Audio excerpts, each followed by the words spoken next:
IELTS Listening, Model Test 2. You will hear a number of different recordings, and you'll have to answer questions on what you hear. There will be time for you to read the instructions and questions, and you will have a chance to check your work. All the recordings will be played once only. The test is in 4 sections. Write all your answers in the listening question booklet. At the end of the test, you will be given 10 minutes to transfer your answers to an answer sheet. Now turn to Section 1 on page 276.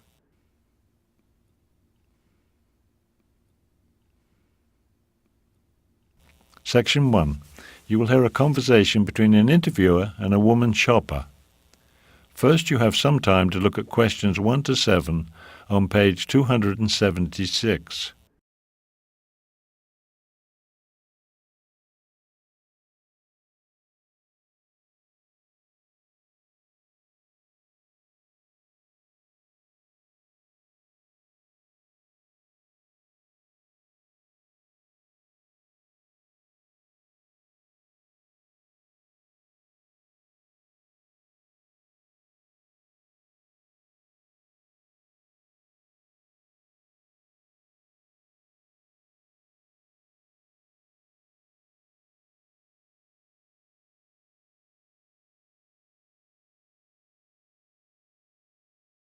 You will see that there is an example that has been done for you. On this occasion only, the conversation relating to this will be played first. Excuse me, ma'am. Could I have a few minutes of your time? What do you need? First, welcome to Lougheed Mall, the largest shopping centre in Vancouver. We're conducting a survey of the shoppers at this mall. We want to learn about when and how often people shop, the stores they prefer. In general, people's habits when they shop at the mall. Would you mind answering a few questions about your shopping? The man says he's conducting a survey of shoppers, so B has been circled. Now we shall begin. You should answer the questions as you listen because you will not hear the recording a second time. Listen carefully and answer questions 1 to 7. Excuse me, ma'am. Could I have a few minutes of your time? What do you need? First, welcome to Lougheed Mall, the largest shopping centre in Vancouver. We're conducting a survey of the shoppers at this mall. We want to learn about when and how often people shop, the stores they prefer. In general, people's habits when they shop at the mall. Would you mind answering a few questions about your shopping? Not at all. Thank you. Today we're interviewing married women, that is, women with husbands and children who shop for their families. So the first question is, do you fit this category? Yes, I do. Wonderful. Now, I need to know your age. Are you between the ages of 18 and 25, 26 I'm and... 34. Oh, great. Okay. Now, how often do you shop here? Less than once a month? At least once a month? I have a big family. I have to buy a lot of things. I'm here at least twice a week. Well, that's just fine. You must be very familiar with the stores here. I certainly am. All right then. The next question concerns the things that you buy. What do you usually shop for here? Just about every. All the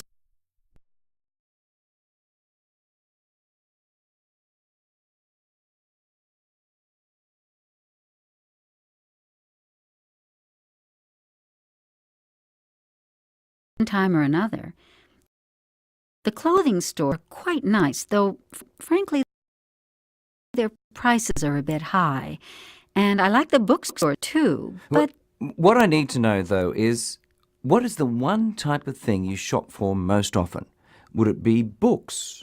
Oh, no. That's only occasionally. The reason I come here so often is for food. I told you, I have a large family. I buy all our food at the supermarket here. Okay. So the next question is, how much time do you usually spend at the mall? What do you mean? Do you mean every week? I mean, each time you come here, how long do you spend?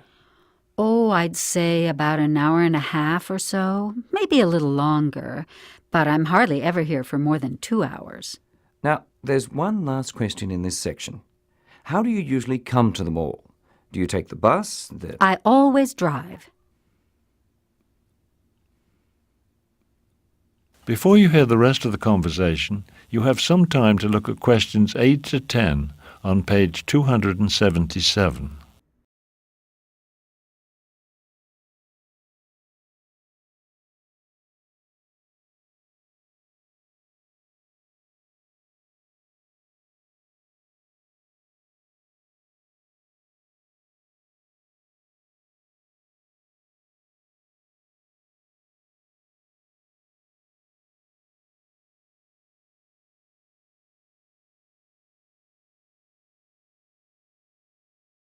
Now listen and answer questions 8 to 10. Fine. OK. The next part of the questionnaire concerns your opinions. You say you've been in all the stores in the mall. In general, in which store would you say you've had the best shopping experience? That's easy. The shoe store. That's a big store, isn't it? They have a huge selection of shoes. They do, but I consider it a good store because the employees there are so polite. They give very good service. Now, you may have had a chance to eat at our new food court. Yes, I have, but I don't think I'll eat there again. Why not? Well, the food tastes fine, but it's very expensive. It shouldn't cost so much. I have just one last question. Do you have any suggestions for improvements to the mall? Yes. You should add more parking spaces. I can never find a place to park. It's really annoying sometimes when there are so many people. That is the end of section 1. You now have half a minute to check your answers.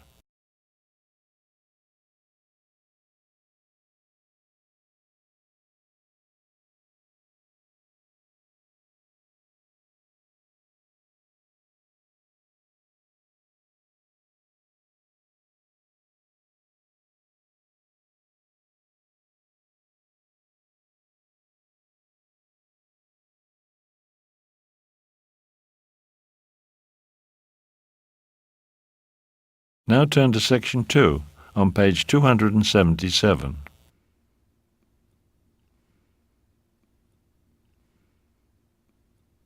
Section 2. You will hear a recording of a tour of a health club. First, you have some time to look at questions 11 to 14 on page 277.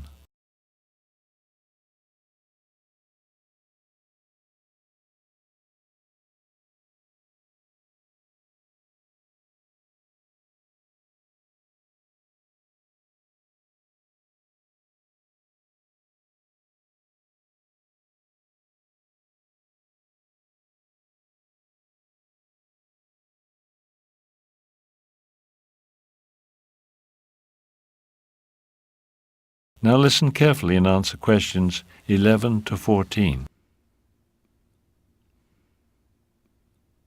Good afternoon. Welcome to the Riverside Health Club. The purpose of today's tour is to let you become familiar with the different activities available at the club. I hope that by the end of the tour, all of you will decide to become members. When you become a member of the health club, you will have the opportunity to participate in a wide range of fitness activities. Over here, we have our indoor tennis courts. There are 3 of them, and if you don't know how to play, we offer tennis lessons throughout the week. Right here, next to the courts, is the club store. It's quite small, you see, but we have it as a convenience. So if you need snacks or drinks after exercising, you can buy them here. Okay, now this is the exercise room. It's the most well-equipped exercise facility in the city. You won't find old-fashioned weights for lifting here. We have only the most modern exercise machines. All the machines are electronic. They automatically adjust to your weight and fitness level, so you get the workout that's just right for you. The exercise room is run by Peter Jones, who's an expert in both fitness and technology, so he can help you become familiar with the machines. Once you learn how to use them, and Peter makes that easy, they're really great. I work out on them myself just about every day.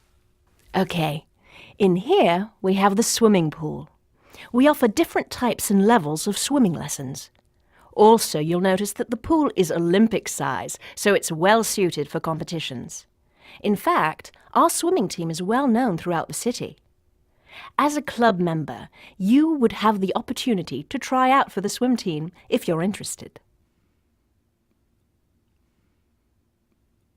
Before you hear the rest of the tour, you have some time to look at questions 15 to 20 on pages 277 and 278.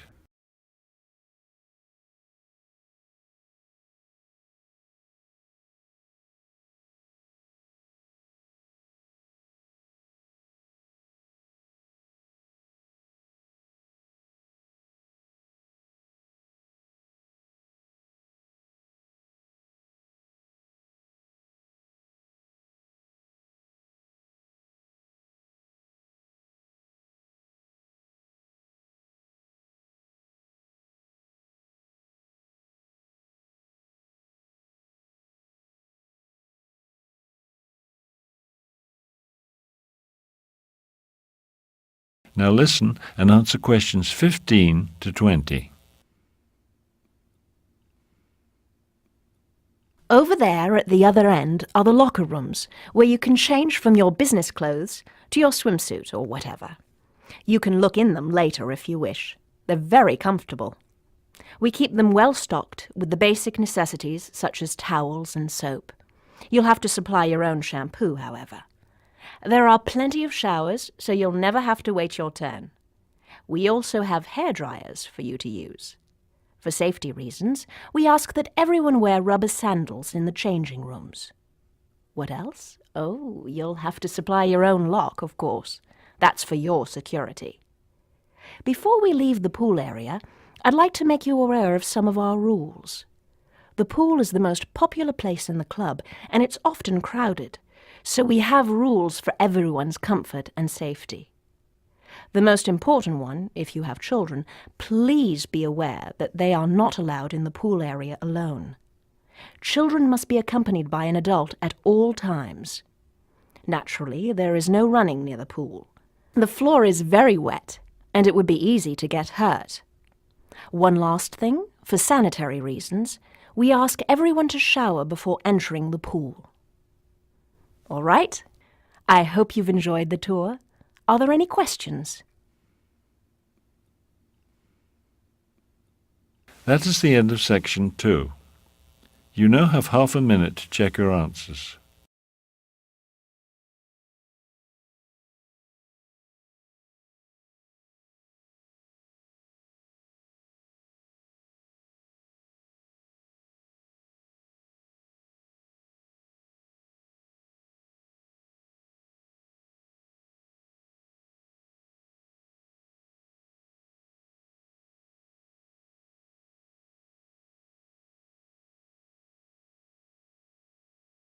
Now turn to section 3 on page 278.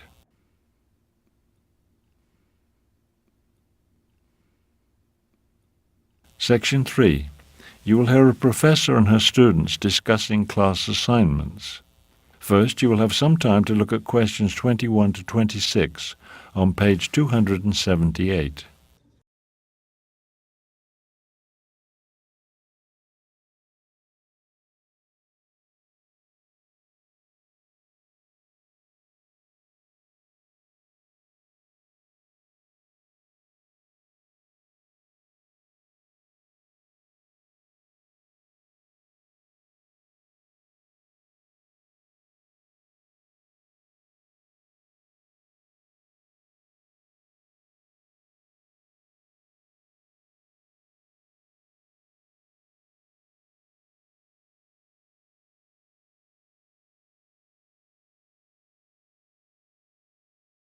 Now listen carefully and answer questions 21 to 26. In this class, we focus on developing writing skills. So one of the most important things we do is practice those skills by writing essays. Today, we'll go over the requirements for your essay assignments. You'll have to write one essay each week. They're not very long essays, just about 350 to 400 words apiece. Every week, I'll assign a different type of essay. So I thought today we'd go over some of the important essay types. The first type of essay I'll assign will be an essay describing a process.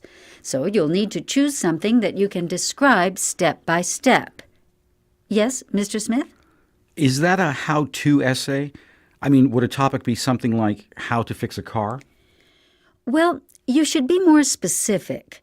Remember, you have a limited number of words. A better example would be how to change the oil in a car. Yes? How about friendship as a topic? How to make friends? Would that be a topic for a process essay? It could be, but actually friendship is a better topic for a classification essay, which is the second type I'll assign. In a classification essay, you present your idea by organizing it into categories.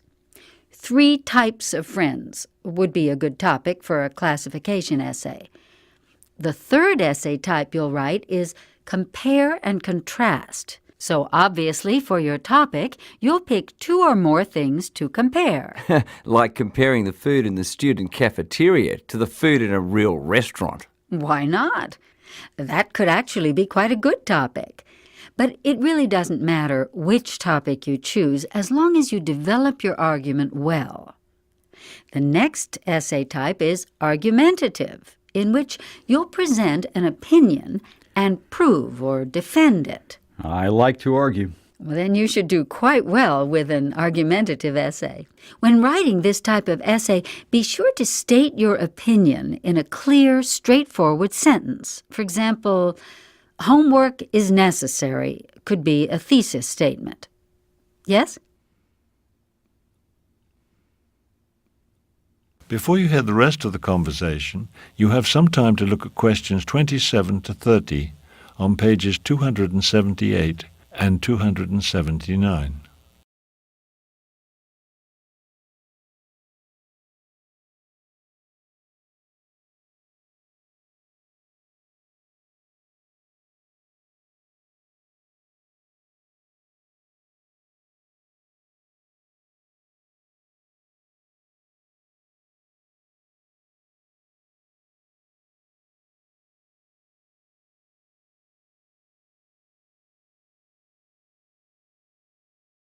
Now listen carefully and answer questions 27 to 30. Will you give us the topics, or do we pick our own? I'd like you to pick your own topics. That way you can write about things that interest you. But be sure your topics are original. I want them to come out of your own heads, not out of any book on essay writing. So any original topic is fine as long as it fits the assigned essay type. Are there any more questions? Yes? When are the essays due? Every Monday I'll make a new essay assignment, which you'll have to hand in to me the following Friday. Another question? Will the essays count toward the final grade? Of course. The essays are the most important thing we do in this class. Altogether, your essays will count for 65% of your final grade. Other classwork will count for 15%, and your tests will be 20% of the final grade. One more thing. Please type your essays on a computer. Handwritten essays are not acceptable, and I don't want to receive any photocopied work either. That is the end of section 3. You now have half a minute to check your answers.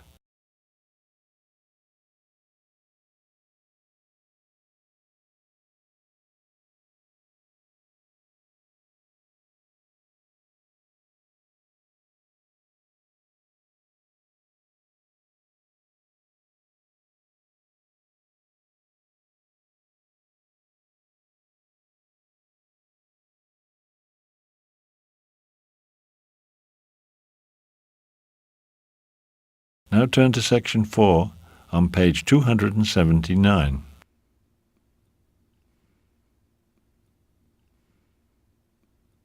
Section 4. You will hear a professor give a lecture. First, you have some time to look at questions 31 to 36 on page 279.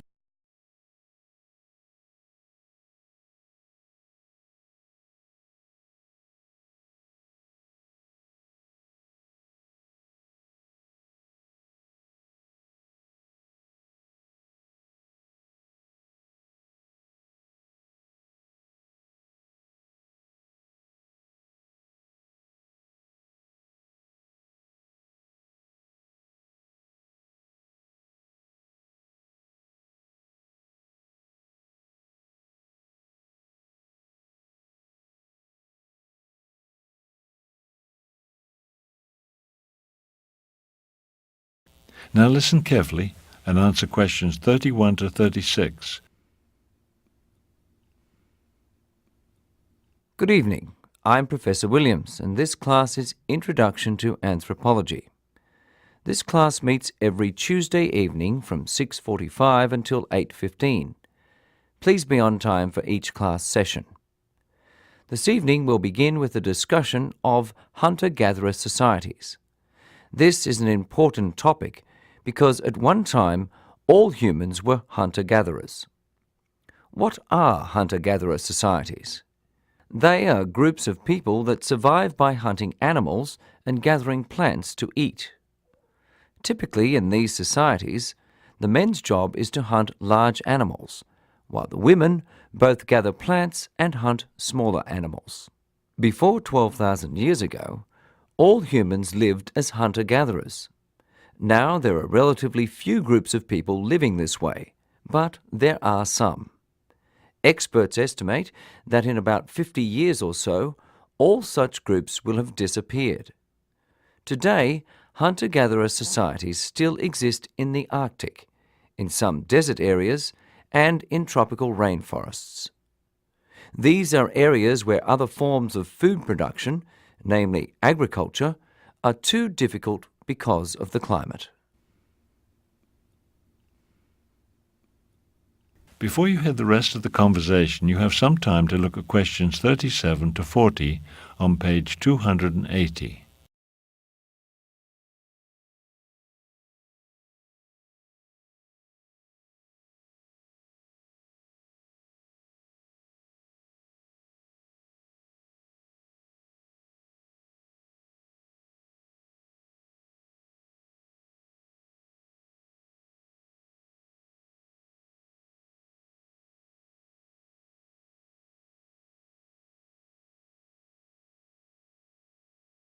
Now listen carefully and answer questions 37 to 40.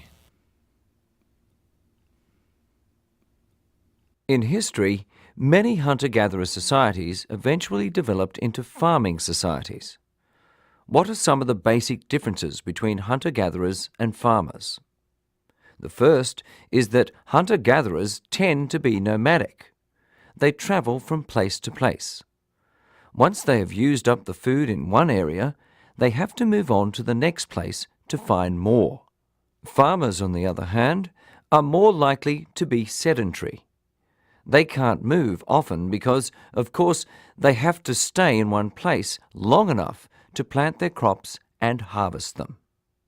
Another difference is that hunter-gatherer societies generally have lower population densities. Farming can support much higher population densities than hunting and gathering can, because farming results in a larger food supply. So you'll find smaller groups among hunter-gatherers. Another very important difference is in social structure. A characteristic of hunter-gatherer societies is that they tend not to have hierarchical social structures. They usually don't have surplus food or surplus anything. And if they did, they would have no place to keep it, since they move around so often. So, in a hunter-gatherer society, there is little ability to support full-time leaders. Everybody has to spend their time looking for food. These societies are more egalitarian than farming societies, where we see hierarchical social structures begin to develop. Please bear in mind that everything I've said so far this evening is of a general nature. Next, we will look at some specific examples of hunter-gatherer societies to see how these general concepts translate into reality. That is the end of section 4. You now have half a minute to check your answers.